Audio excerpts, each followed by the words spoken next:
All right.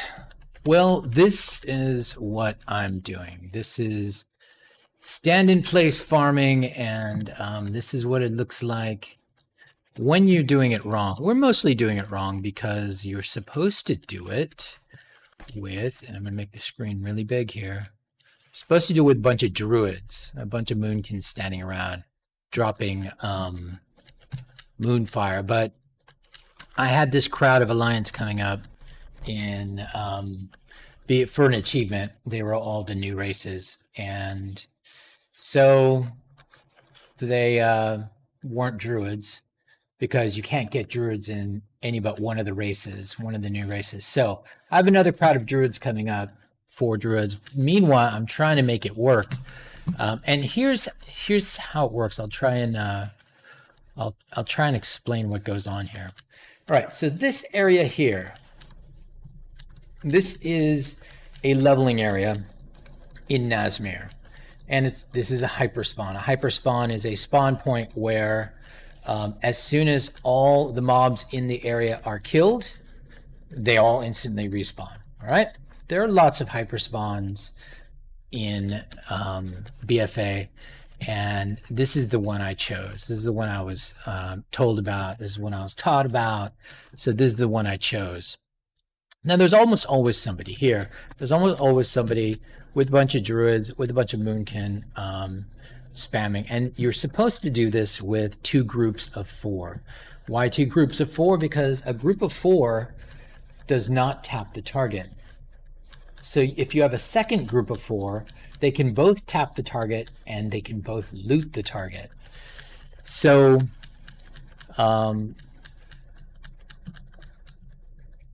that's called 2x4 farming.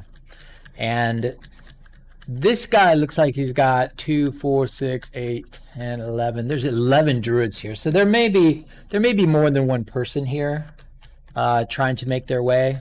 There may be a few people, and of course there's me with my 5 non-druids.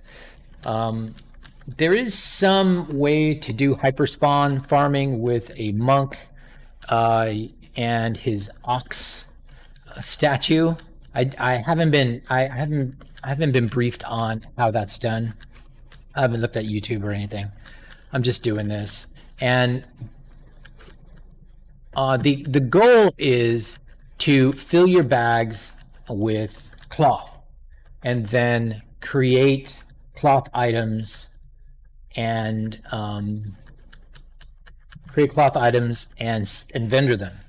And so you want to have max level cloth, and you want to have synth weave that makes cloth drop 30% more often, or in 30% larger amounts.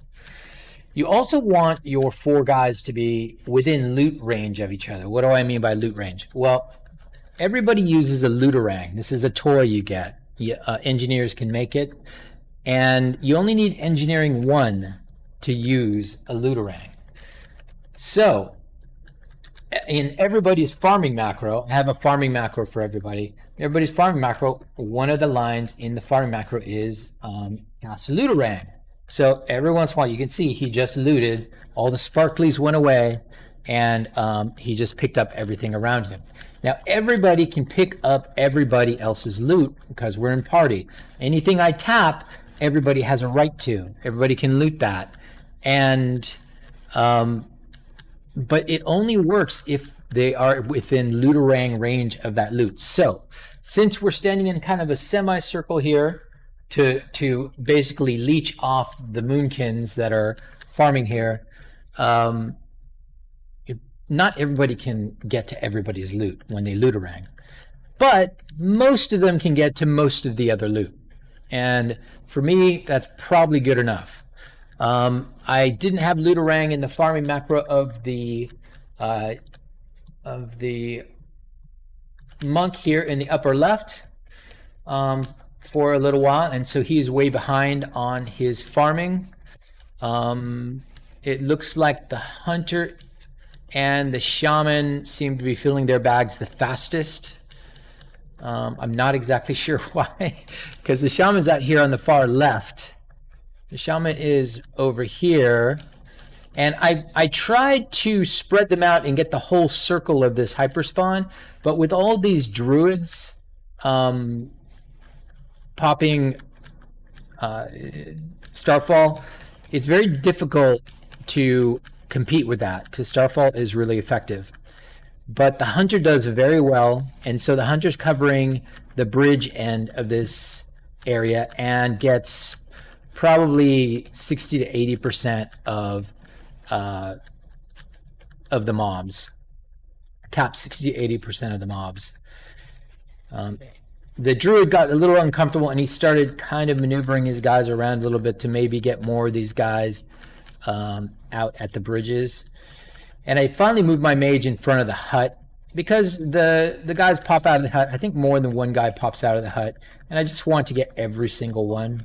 And the mage has been doing a good job getting every single guy. And over here on the shaman, I changed him to elemental, and he gets the 3 guys that pop over here. And so that's all you can do. If you get the area to yourself, you'll be able to farm, to your heart's content, and maybe get overwhelmed if you have bad gear. Like I have bad gear. I'm not even max level. I'm only level 115. Of course, the mobs scale to your level, but that doesn't mean you overpower them. You won't overpower them until you're level 120, and then you really overpower them. But below level 120, you might wipe. Actually, you might wipe if your comp is poor, and your macros are poor. But one of the fun things about a group of Moonkins being nearby is they actually finish off all the mobs for me. I don't have to do anything except tap, and the Moonkins successfully burn them down anyway. It's just one of those things. So if you come to this hyperspawn and you see, a big group of Moonkins there already playing, already farming, don't despair. You can still get, half or more of the spawns with effective setups. And my setups, I made a special farming macro, and I put it on button 1, so nobody assists any master targeter. Everybody targets their own target in front of them, and that's very important. So once I did that, everybody started targeting the guy who's right in front of them, and I started being much more effective at tapping targets. And of course, the main targets that I'm relying on are the hunter targets. The hunters over here multi-shotting everybody on the bridge side of the hyperspawn. So this is it. I'm told that this is, almost 100,000 gold per hour. Once you get your tailoring to max level. Not so sure it's that much. I have my doubts, but we have made 10,000 gold in about 50 minutes, just in selling junk to the vendors. So it's something. It's probably going to get much better once I max out my tailoring, and I get the 4 Moonkins here to supplement. Once I have 4 Moonkins here, and I can tap with Moonfire, everything's going to be okay, and we will get most, if not all, of the mobs all of the time. Certainly most, if not all, the mobs on the left side of the hyperspawn if there's somebody here, and I'm okay with that.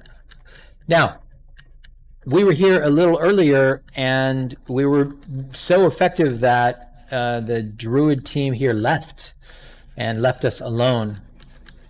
The one thing I haven't figured out, and I don't think I can figure it out because I really tried, is this is an instance, right? So this is a weird kind of outside world instance. Oh, I forgot to mention, this is alliance only. No horde can see us. we are phased to horde, so there's no PvP involved here. That means you can switch to PvP mode and use PvP skills, which I have not yet explored. But PvP skills might actually be more effective at tapping. I did explore it for the mage, and the mage had nothing. Had nothing that would help.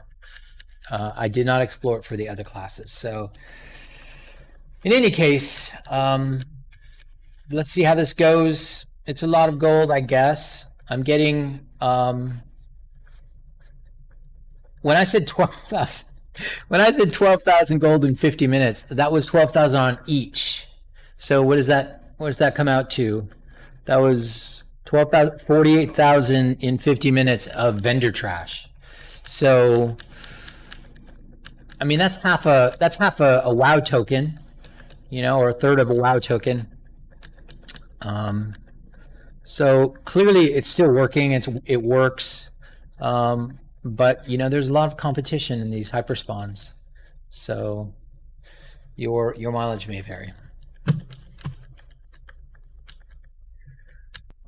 Oh, what's up, suckers? What's up, suckers?